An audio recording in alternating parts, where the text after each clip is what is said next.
তো সেটা পরীক্ষা নেওয়ার পরিকল্পনা করেছি এবং যে এই পরীক্ষায় সফল হবে তাকে আমি পুরস্কার দেব। কিন্তু বেশ শুভ সংবাদ। এই পুরস্কার সেই ব্যক্তি পাবে যে ভালো কাজ করবে, ভালো চিন্তার মাধ্যমে বাকি মানুষদের কাছে এক অনুপ্রেরণার উদাহরণ হবে। বাহ, বাহ, সাধু সাধু, খুব ভালো প্রস্তাব মহারাজ। ভালো না চাই, এটা কোনো পুরস্কার তো? ছে, ভালো কাজ করার চারটিখানি কথা। মহারাজ, একটা অনুরোধ ছিল। তোমার আবার কি অনুরোধ? বলছিলাম এখন আমাকে একটু বেরোতে হবে। আসলে আজ আমার নাতি নাতনিদের দল বাড়ি আসবে অনেক দিন পর, তাই ওই আর কি একটু গল্প আড্ডা খাওয়া দাওয়ার ব্যাপার আছে, এই আর কি। কোথাকার কোন রাজা এলো আমার, যখন ইচ্ছে আসবে যখন ইচ্ছে যাবে, আর সেগুলো নাকি আমাদের মেনেও নিতে হবে। মন্ত্রী, এই হিংসুটে পানাগুলো কবে বন্ধ হবে তোমার বলো তো? তুমি যাও তো গোপাল। মানুষের ভালোবাসা পাওয়া, জনপ্রিয় হওয়া এত সহজ নয়। অনেক ধন্যবাদ মহারাজ। আমার তো বেশ গর্ব হয় তোমার জন্য, আর আমি চাই যে গোপাল আরো ভালো কাজ করে সেরা নাগরিক সম্মান পেয়ে এই কৃষ্ণনগরের মুখ আরো উজ্জ্বল করুক। নিশ্চয়ই মহারাজ, চেষ্টা করব। তবে পুরস্কারের কথা ভেবে আমি কোনোদিন কাজ করি না মহারাজ, যেটা আমার ঠিক মনে হয় তাই করি। এবার আমায় অনুমতি দিন, আমি আসি। হুম, বেশ বেশ, যাও যাও।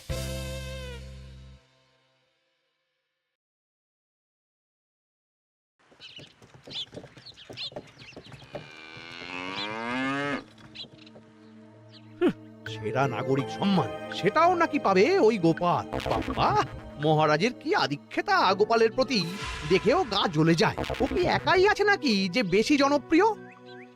আমিও হব। হ্যাঁ, কি করি কি করি, যাই একটু গোপালের বাড়ি উঁকি মেরে দেখে আসি যে কি এমন মহান কাজ করে। ও দিদা, শরবতটা দারুণ হয়েছে গো। হ্যাঁ, প্রাণটা জুড়িয়ে গেল। আর একটু খাবি নাকি তোরা? না না গিন্নি, বেশি শরবত খেলে বাকি কিছু আর খেতে পারবো না। তুমি বরং ওই তরমুজ, জাম, যা যা ফল এনেছি সব এনে দাও। আচ্ছা আচ্ছা, সেই ভালো। আজকের দিনটা পুরো জমে গেল, মানে কোনো তুলনা হয় না। সে আর বলতে, গোপাল দাদু জায়গা কেউ কোনোদিনও নিতে পারবে না। কয়জন দাদুকে দেখেছে ওরা জীবনে? এসব তো আমিও খাওয়াতে পারি, বেশি বাড়াবাড়ি। এই নে সোনারা আমার, তোদের জন্যই তো তোদের দাদু এসব এনেছে। হ্যাঁ, এই তোরা খা, কেমন লজ্জা করিস না কিন্তু। সে আর বলতে, ও দাদু তুমি এবার পরের গল্পটা বলো তো। কি ব্যাপার, মন্ত্রী মশাই হঠাৎ আড়ি পাচ্ছে কেন? কই গো দাদু, চুপ করে আছো যে? হ্যাঁ হ্যাঁ, বলছি। এবারে বুঝলি, এবারে তোদের একটা অন্যরকম গল্প বল। ধুর, আরে কি বলছে সব ঠিক করে শোনাও যাচ্ছে না। আর একটু ভালো করে উঁকি দিই। কি মন্ত্রী মশাই, ধরা পড়ে গেলেন তো? ওই জন্যই বলে অতি কৌতূহল ভালো নয়। কিসের কৌতূহল শুনি, কিসের কৌতূহল? তুমি কি ভাবছিলে যে আমি আড়ি পাচ্ছিলাম? মোটেই না, মোটেই না। আমি একটা দরকারি জিনিস খুঁজতে খুঁজতে ভুল করে চলে এসেছি এখানে। হ্যাঁ। আপনি কত ধরনের ভুল করতে পারেন সেসব আমার জানা আছে মন্ত্রী মশাই। এখন আমি সব আপোষ করে নিচ্ছি। এরপর এমন হবে যে লোকে তোমাকে পাপোশ করেও পুজবে না। না, কেমন যেন ঠেস মেরে কথাগুলো বলে গেলে মনে হচ্ছে। মন্ত্রী মশাই অমন করে রেগে গেলেন কেন গোপাল দাদু? আমিও তো সেটাই ভাবছি রে। যাকে সেসব বাদ দে, নে আমরা বরং গল্পে ফিরি। সেই ভালো।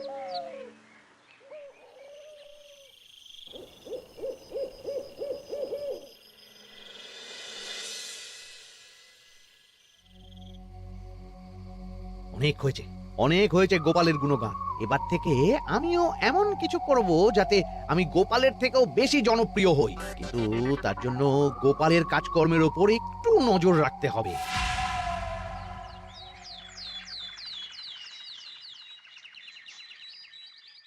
শোন বটাঘটা, কয়েকদিন তোদের গোপালের ওপর পুরো নজর রাখতে হবে। গোপাল কিভাবে কি করছে, কেমন করে করছে, সব এসে আমাকে জানাবি তোরা। আচ্ছা মন্ত্রীমশাই, চিন্তা করবেন না। একেবারে গোপালের দিন পঞ্জিকা বানিয়ে দেব আপনাকে।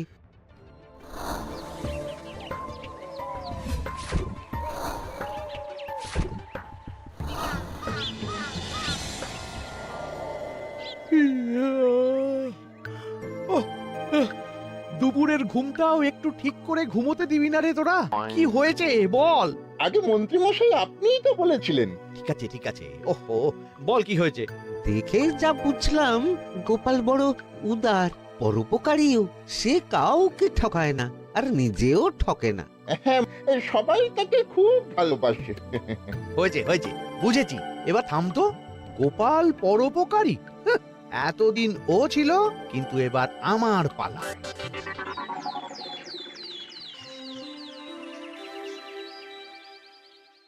মহারাজ, আমার একটা কাজ আছে, তাই আজ একটু তাড়াতাড়ি বেরোতে হবে। দয়া করে অনুমতি দিন। তোমার আবার আজ কি কাজ আছে? কেন মহারাজ, আমার কি কোনো নিজের কাজ থাকতে পারে না?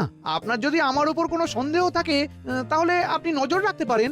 আহা মন্ত্রী, আমি কি সে কথা বলেছি একবারও? তাহলে এটা যদি গোপাল বলতো, তাহলে কি আপনি ওকে এত প্রশ্ন করতেন? এর মধ্যে আবার আমি আসছি কোথা থেকে? দেখছেন তো মহারাজ, কেমন আগ বাড়িয়ে ঝগড়া করতে আসে। ওহো, ঠিক আছে মন্ত্রী, তুমি যাও। ও কি, আবার কি হলো? প্রণাম করছো কেন? ভালো কাজ শুরু করার আগে আপনার আশীর্বাদ নিয়ে নিলাম মহারাজ। কিছু কি বুঝলেন মহারাজ? না, কি ব্যাপার বলো তো? কি সব ভালো কাজ শুরু করার কথা বললো শুধু? সেটাই তো, থেকে থেকে কি যে হয় বুঝি না।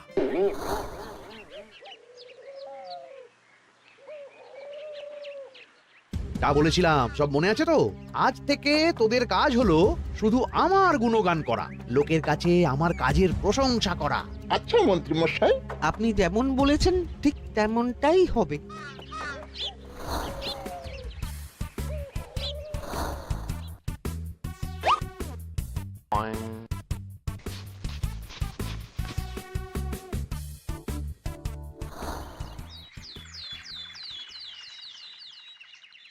সত্যি কথা, মন্ত্রী মশাই মতো আর ভালো মানুষ হয় না। ওনার মন অনেক বড়। সে আর বলতে। বরাবরই তো খুব বড় মাপের মানুষ। আরে আরে গোপাল দাদা, আরে কোথায় চললে? এই রাজসভায়। ও মা, তাহলে তো তোমার সাথে মন্ত্রী মশাইয়েরও দেখা হবে। হবে বই কি? বাহ বাহ বাহ বাহ, তাহলে তুমি একটু ওনাকে আমার গিন্নির তরফ থেকে ধন্যবাদ জানিয়ে দিও। গতকাল উনি আমাদের অনেক সাহায্য করেছিলেন কিনা। সাহায্য? মন্ত্রী মশাই? আচ্ছা, ঠিক আছে।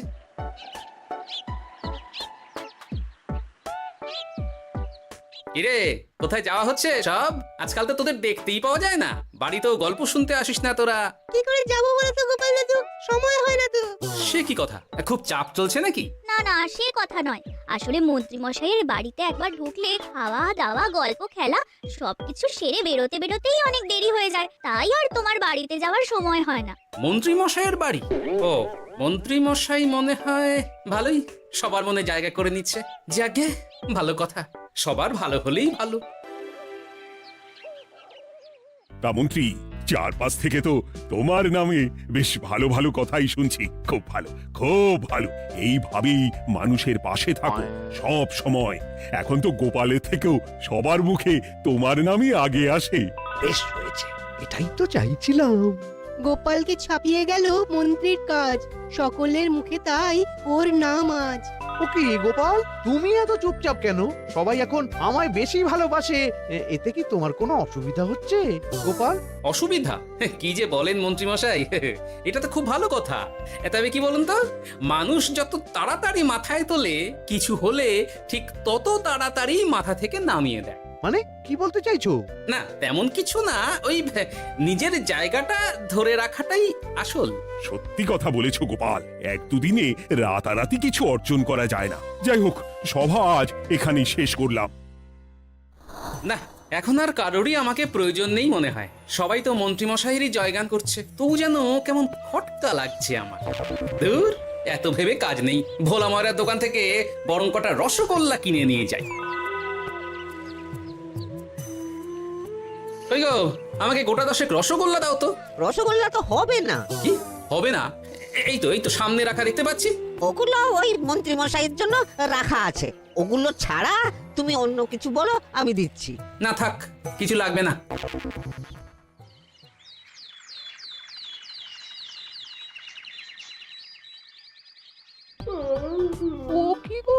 বলি কত বেলা হয়ে গেল, তুমি এখনো রাজসভায় গেলে না? কদিন ধরে দেখছি কিছু হয়েছে, আর তোমার রাজসভায় বলি যেতে ইচ্ছে করে না বুঝি?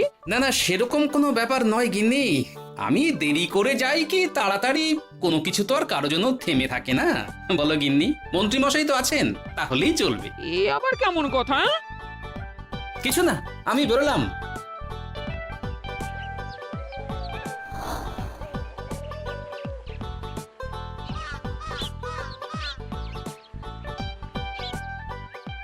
কিরে, তোরা সব এখানে দাঁড়িয়ে কেন?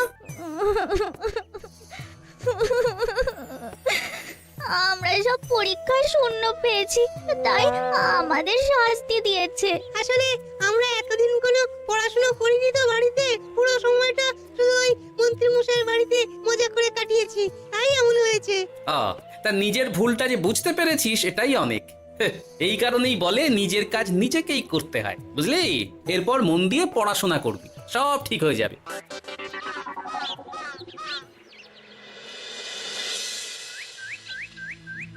ও কি গো ভোলা মায়েরা, এমন মুখ বেজার করেছ কেন? আর কি বলি গোপাল দাদা, খদ্দের একটাও নেই, বসে বসে শুধু মাছি তাড়ানো ছাড়া আর কোনো কাজই নেই। কেন হঠাৎ এমন কেন হলো? এই মন্ত্রী মশাইয়ের জন্য উপকার করে দেওয়ার নাম করে আমাকে দুধ থেকে ছানা মেখে দেওয়ার কথা বলেছিল। আমিও খুশি মনে রোজ দুধ পাঠিয়ে দিতাম ওনার বাড়ি। তারপর?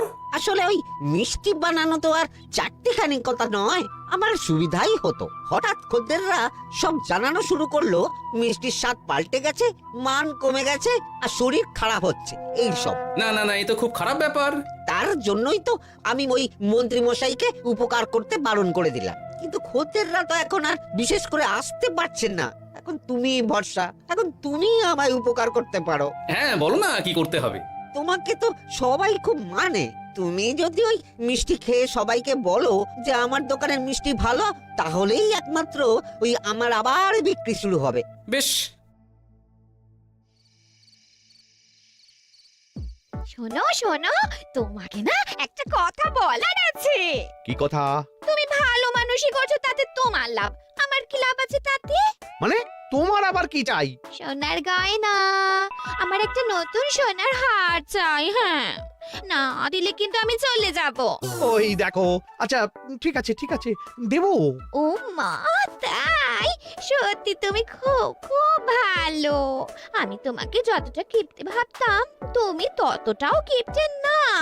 না গিন্নি, তোমার গয়না আমি গড়াবো, কিন্তু খরচ আমি করব না। যাকে বলে মাছের তেলে মাছ ভাজা। সে আবার কি করে সম্ভব? তুমি দেখোই না।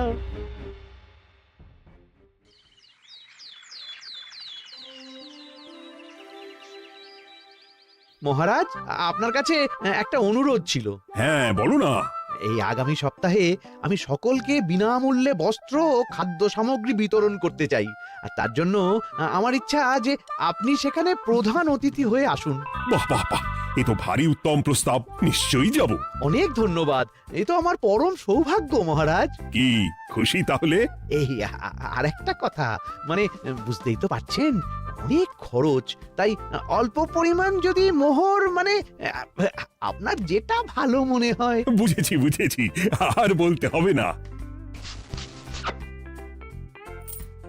আপনি মহান মহারাজ, আজকে বুঝতে পারলাম আপনি সকলকেই সমান চোখে দেখেন।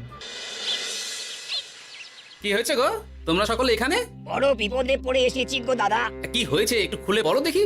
মন্ত্রী মশাইয়ের অতি উপকারের ঠেলায় আমাদের সকলেরই বড় সমস্যা দেখা দিয়েছে। প্রথম বুঝতে পারিনি, কিন্তু এখন বুঝতে পারছি। দয়া করে কিছু একটা করো গোপাল দাদা। বুঝলাম, ঠিক আছে, আমি দেখি কি করতে পারি। যা বুঝছি, কিছু একটা করে মন্ত্রী মশাইয়ের উপকার থেকে সকলকে বাঁচাতেই হবে। কিন্তু কি করি পেয়েছি উপায়। সামনেই বস্ত্র ও খাদ্য সামগ্রী বিতরণের অনুষ্ঠান করবে বলেছে না? ওটাতেই কিছু একটা করতে হবে। যা বললাম তাহলে বুঝলি তো? ভালো করে মন্ত্রীর উপর নজর রেখে আমাকে সবটা জানা। হ্যাঁ গোপাল দাদু, কোনো চিন্তা করো না, মন্ত্রী মশাইয়ের আসল রূপ সামনে আসবেই।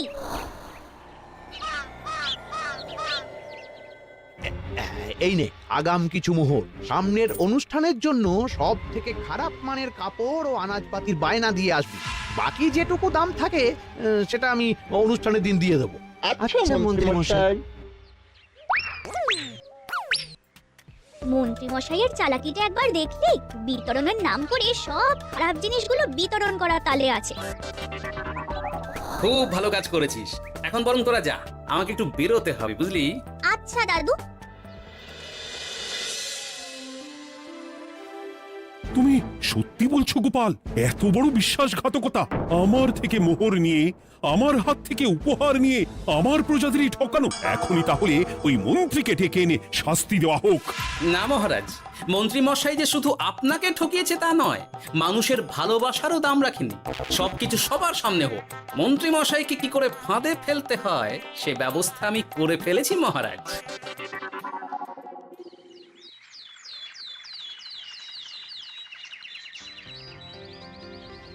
যাক বাবা, এই সুযোগে প্রচুর মোহর হাতে চলে এলো। ইহ, এমনিও আমার চিন্তার কোনো ব্যাপার নেই। সব জিনিস তো মহারাজের হাত দিয়ে বিতরণ করা হবে, তাই খারাপ হলেও সবাই ভাববে মহারাজ দিয়েছে। শোন, এবার তোরা গিয়ে মন্ত্রীকে ওখান থেকে সরিয়ে আন। ততক্ষণে আমি আমার কাজটা মিটিয়ে নিই। আচ্ছা। মন্ত্রী মশাই শিগগিরই চলুন আমাদের সাথে, মহারাজ আপনাকে ডাকছেন ওই গাছতলার ওখানে। এখন হ্যাঁ, মহারাজ তো আপনার উপর খুব খুশি, তাই দেখে মনে হলো কোনো একটা উপহার দেবেন আপনাকে। তাই নাকি? বটেই তো আমি এক্ষুনি যাচ্ছি। এবারে জমবে মজা। কই দেখি কেউ তো কোথাও নেই। আমাকে যে বললো মহারাজ ডাকছেন, ধুর, আমি বরং মঞ্চেই ফিরে যাই।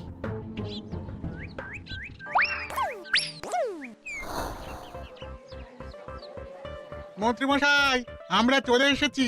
আপনি বলেছিলেন আজকে আমাদের পাওনা মিটিয়ে দেবে। আপনার কথা মতো সবচেয়ে উৎকৃষ্ট মানের কাপড় আমি দিয়েছি। হ্যাঁ মন্ত্রী মশাই, আমিও একদম ওই টাটকা শাকসবজি, মাছ, মিষ্টি সব দিয়ে থলি ভরিয়ে দিয়েছি। এবার দামটা মিটিয়ে দিন। দুজনের মিলিয়ে হয়েছে ওই 1000 মোহর। বাহ মন্ত্রী বাহ, তুমি এত ভালো ভালো জিনিস বিতরণ করছো, ওহ, আমি তো বিশ্বাসই করতে পারছি না। মোটেই না, আমি অত দাম দিতেই পারবো না। আমি তো ভালো জিনিস দিতে বলিনি, আমি বলেছিলাম সব থেকে খারাপ জিনিসগুলো দিতে। কি বললেন মন্ত্রী মশাই? এই রে, এই ধরা পড়ে গেলাম মনে হয়। তোমার এত বড় সাহস, তুমি আমার রাজ্য থেকে এইভাবে মানুষকে ঠকাবে? আমায় ক্ষমা করে দিন মহারাজ, আমি ইচ্ছা করে এমন করিনি। আর আমি কোনো কথা শুনতে চাই না। উপকারের নাম করে তুমি আমার প্রজাদের যা অপকার করেছো সব আমি জানি। তোমাকে শাস্তি পেতেই হবে। প্রহরী, বন্দি করো মন্ত্রীকে। মহারাজ, আর হবে না, আর হবে না মহারাজ, আর হবে না। ওই জন্যই বলে যেমন কর্ম তেমন ফল।